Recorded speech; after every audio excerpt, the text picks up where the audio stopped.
Now, let's hear a few of these so we can see what kind of reactions you might get back. If you openly express your heart, you try to your best not to criticize, not to demand, what do you get back? She gets excited and defends herself. Well, I need to hear the specific statement, because I don't know what you mean by defends herself. What does she say? Got to be specific. For the next exercise, we need to know specifically what the person says or does. See, that's your diagnosis that she's defensive. What does she say?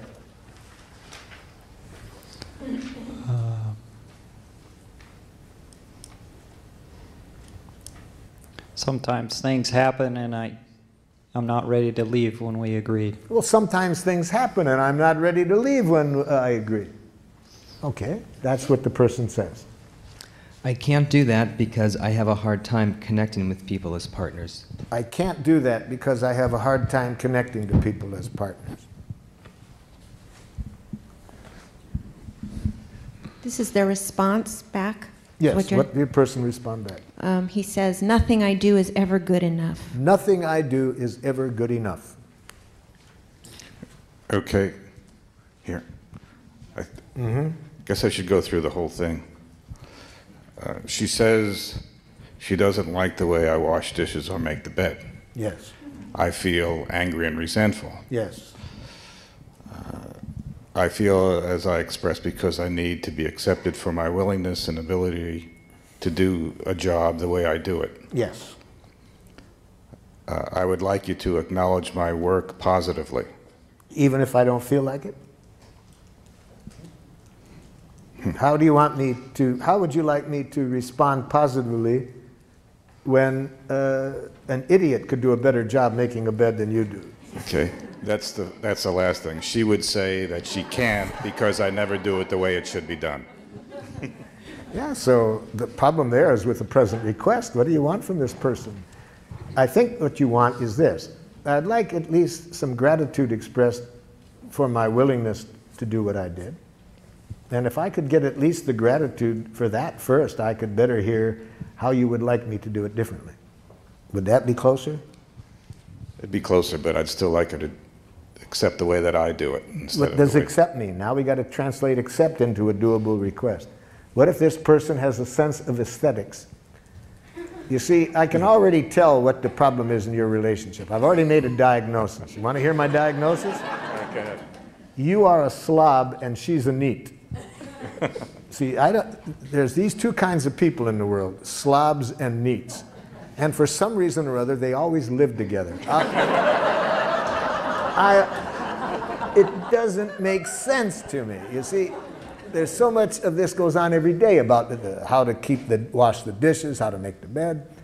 Now, I'll give away which one I am. I once cleaned the house immaculately.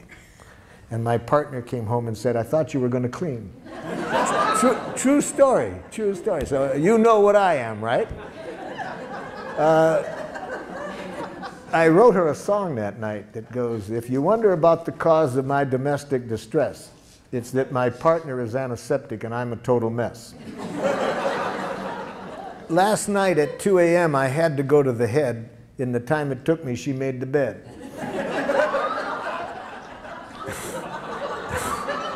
You know? So there are these slobs and neats, and they always get together. I have a plan for world peace. Put the slobs in one hemisphere, the neats in another. So how does that get back to needs? And now that you've diagnosed it has to do probably with this. And you have to say to the neat, I'd like you to agree that there can be different ways of doing things. Is that what you want?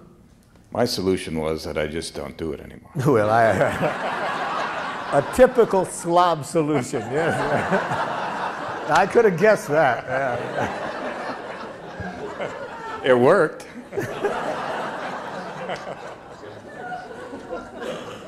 I would really like some acknowledgement. First, I'd like some expression of gratitude for what I did. I'm not saying you have to like it, but at least I'd like to hear some gratitude, if it's sincere, that at least that I was trying. Second, I'd like you to agree that there can be different ways of defining what is an adequate way to make a bed. Then, if after you agree to that, if you could say what your preference would be without using words that imply that it's right, your way, that would be a lot easier. Something like that. Where is it? You sound like you're doing something out of a book. You sound like you're doing something out of a book. Talk like a real person. Don't use any of this psychology crap on me. Something like that. Yes, yes, yes. Especially they're going to say that when you're a baby giraffe, you know, because you're trying a new way and it's going to take a while and it's going to go slowly. And when I was first learning this, I was having a conflict with my oldest son, and I was sounding like it was coming out of a book. I was having to stop and think everything I said. And the poor guy, he had his friends waiting for him, and he said, "Daddy, it's taking you so long to talk." I said, "Let me tell you what I can say quickly. Do it my way or I'll kick your ass."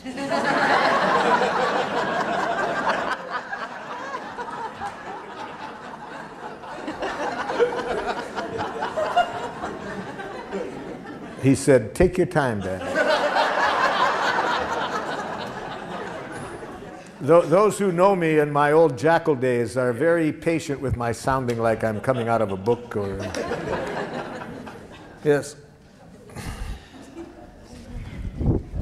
There's no value in changing who I am. I'm satisfied the way it is. Yes. There's no value in changing who I am. I'm satisfied the way I am. That we can already tell them this person heard a demand, you see. They're hearing a demand as though you're saying they're not okay the way they are. And that would be how I would bet a person would respond if they hear a demand. Different ways that people respond when they hear a demand. My preference is for how my youngest son once responded when he heard a demand. I said, "Would you please hang up your coat?" He said, "Who was your slave before I was born?" I see.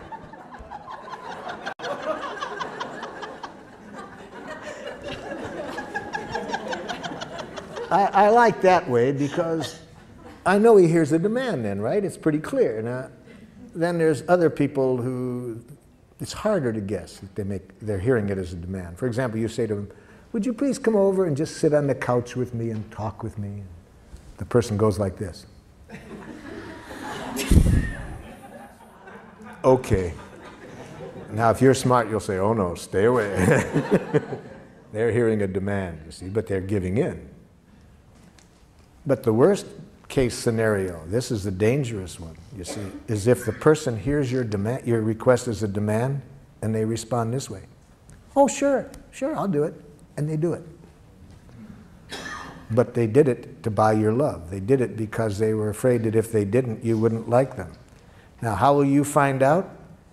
You'll find out eventually.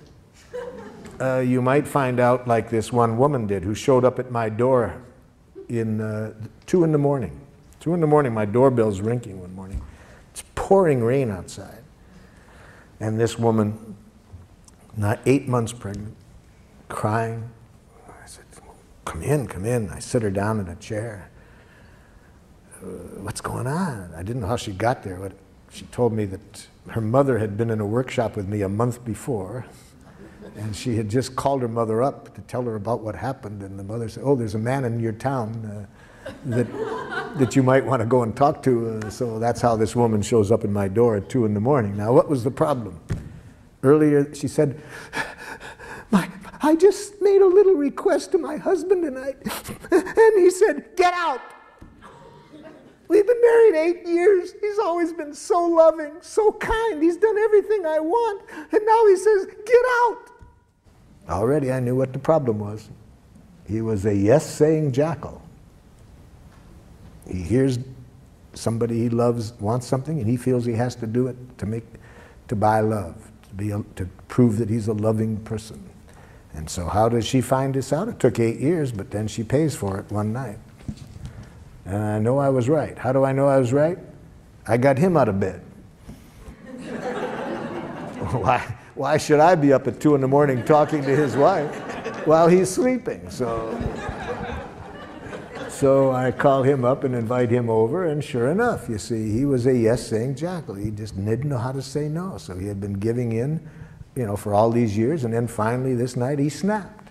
So that's how you find out. After 8 years, she found out that he was hearing demands and lovingly giving in to them. You certainly don't want to ever receive those messages, any one that you've just responded to. You never want to hear what the other person thinks. Okay. Never hear what a jackal-speaking person thinks. You'll live longer. So certainly after lunch, we're going to say, do not hear what the person thought. Whatever thoughts they expressed, never hear what a jackal-speaking person thinks, especially what they think about you. So we'll show you other options than that. We'll show you how never to hear a criticism. We'll show you all of that after lunch.